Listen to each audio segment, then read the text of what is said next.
থাকবে আগামী কয়েকদিনের আবহাওয়া? গভীর নিম্নচাপটা তৈরি হয়েছিল, সেটা বর্তমানে অবস্থান করছে উত্তর উড়িষ্যার কাছাকাছি এবং প্রত্যাশিত গতির অভিমুখ পশ্চিম উত্তর পশ্চিমের দিকে, অর্থাৎ ঝাড়খণ্ডের দক্ষিণ প্রান্ত হয়ে উত্তর ছত্তিশগড়ের দিকে অগ্রসর হবে।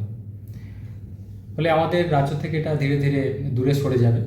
কিছুটা প্রভাব আজকের দিনটা থাকার সম্ভাবনা রয়েছে উড়িষ্যার কাছাকাছি যে জেলাগুলো রয়েছে।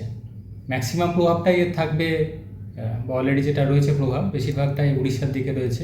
আমাদের রাজ্যে কিছুটা প্রভাব মেনলি উড়িষ্যার কাছাকাছি জেলাগুলো, যেমন ঝাড়গ্রাম, পূর্ব পশ্চিম মেদিনীপুর, সেই সাথে পার্শ্ববর্তী কয়েকটা জেলা যেমন বাঁকুড়া, পুরুলিয়া, এই জেলাগুলো বৃষ্টিপাতের পরিমাণ কিছুটা বেশির দিকে থাকার সম্ভাবনা রয়েছে আজকের দিনটা। স্থানীয়ভাবে দু এক জায়গায় ভারী বৃষ্টির সম্ভাবনা রয়েছে এই জেলাগুলোতে।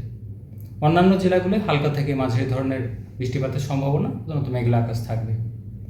আগামীকাল থেকে অর্থাৎ 29 তারিখ থেকে পরবর্তী 4-5 দিন বৃষ্টিপাতের পরিমাণ কমবে দক্ষিণবঙ্গের জেলাগুলিতে।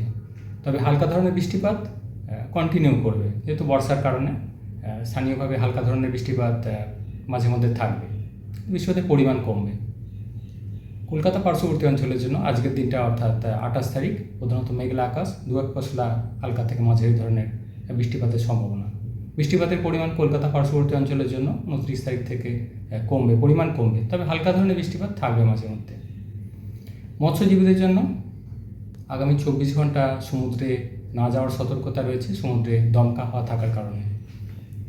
উত্তরবঙ্গের ক্ষেত্রে বৃষ্টিপাত বাড়ার সম্ভাবনা রয়েছে উত্তরবঙ্গের জেলাগুলির জন্য আগামীকাল থেকে অর্থাৎ 29 তারিখ থেকে পরবর্তী 4-5 দিন উত্তরবঙ্গের বিশেষ করে উত্তরের জেলাগুলো দার্জিলিং, কালিম্পং, জলপাইগুড়ি, কোচবিহার, আলিপুরদুয়ার, এই জেলাগুলোর স্থানীয়ভাবে দু এক জায়গায় ভারী বৃষ্টির সম্ভাবনা থাকবে।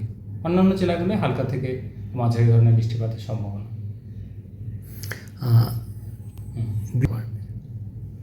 না, আমাদের রাজ্য যেহেতু সমুদ্রের কাছাকাছি কোস্টাল এরিয়া আমাদের রয়েছে, বিশেষ করে কলকাতা পার্শ্ববর্তী যে জেলাগুলো রয়েছে, সেখানে জলীয় বাষ্পের প্রভাব বেশির দিকেই থাকবে।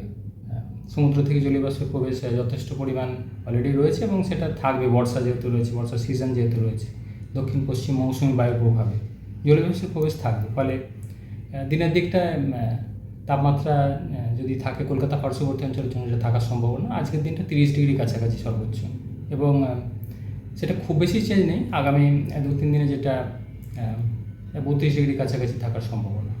ফলে দিনের দিকটা কিছুটা আর্দ্রতার কারণে অস্বস্তি থাকবে, তাই মাঝে মধ্যে হালকা ধরনের বৃষ্টিপাত কন্টিনিউ করবে। একদম যে বৃষ্টি বন্ধ হয়ে যাবে সেরকম না, হালকা ধরনের বৃষ্টিপাত থাকবে, কন্টিনিউ করবে।